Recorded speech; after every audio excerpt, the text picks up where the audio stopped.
একাদশ ভাষা শহীদদের বাংলাদেশি আখ্যা দিয়ে আপত্তিকর মন্তব্য করার পরও মুক্তেশ্বর ক্যাম্পরাইকে কেন গ্রেফতার করা হয়নি এমন প্রশ্ন তুলে সরব হয়েছে তৃণমূল কংগ্রেস। জেলা তৃণমূল সভাপতি রাজেশ দেব অভিযোগ করে বলেন, একাধিক মামলা দায়ের করার পরও অভিযুক্তদের বিরুদ্ধে কোনো ব্যবস্থা নেওয়া হচ্ছে না। অভিযুক্তের প্রকাশ্যে ক্ষমা চাওয়া ছিল বরাকের গণদাবি, কিন্তু তা পূরণ হয়নি। বিউটি রিপোর্ট, বরাক বিশেন। গত 21শে অক্টোবর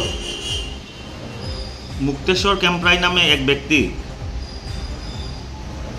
61 ভাষা আন্দোলনের শহীদদের এবং বাংলা ভাষাকে নিয়ে যে অপমানজনক মন্তব্য করেছেন এবং তার পরিপ্রেক্ষিতে কাছাড় তথা বরাক উপত্যকার বিভিন্ন রাজনৈতিক সংগঠন, অরাজনৈতিক সংগঠন, এনজিও ওনারা সেটার প্রতিবাদ জানিয়েছেন এবং প্রশাসনের কাছে দাবি রেখেছিলেন যে অনতিবিলম্বে মুক্তেশ্বর ক্যাম্পরাইকে গ্রেপ্তার করতে হবে।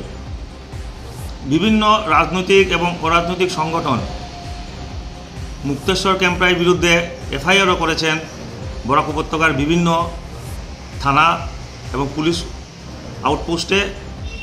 কিন্তু আজ নভেম্বরের 4 তারিখ কিসের কারণে মুক্তেশ্বর ক্যাম্পরাইকে এখন পর্যন্ত অ্যারেস্ট করা হলো না, কিংবা বরাক উপত্যকার যে গণদাবি ছিল যে মুক্তেশ্বর ক্যাম্পরাইকে ক্ষমা চাইতে হবে, কোনোটাই এখন পর্যন্ত দেখা যাচ্ছে কিছুই হচ্ছে না। এবং তারই প্রতিবাদে আমরা আগামীকাল অর্থাৎ 5ই নভেম্বর ক্ষুদিরামের পাদদেশে তৃণমূল কংগ্রেসের পক্ষ থেকে আমরা 2 ঘন্টার ধর্ণা কর্মসূচি হাতে নিয়েছি এবং এই ধর্ণা কর্মসূচি আমরা সভা অবস্থায় শান্তিপূর্ণভাবে করব।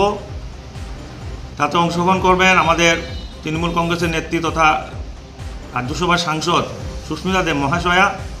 আমি কাছাড়ের বিভিন্ন রাজনৈতিক এবং অরাজনৈতিক সংগঠন, এনজিওদেরকে আমি আবেদন রাখছি, আপনারাও এসে এই ধর্ণা কর্মসূচিতে আপনারা অংশগ্রহণ করুন।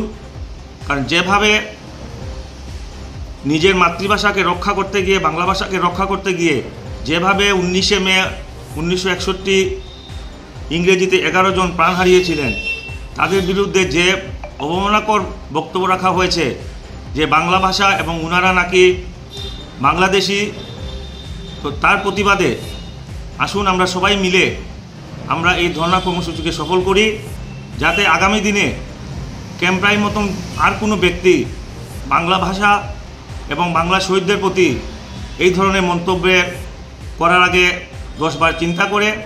এবং আমরা প্রশাসনের কাছে জোরালো দাবি রাখছি এখনও যে অতি সত্বর ক্যাম্পরাইকে অ্যারেস্ট করা হোক এবং যথোপযুক্ত তাকে যেন শাস্তি প্রদান করা হয়।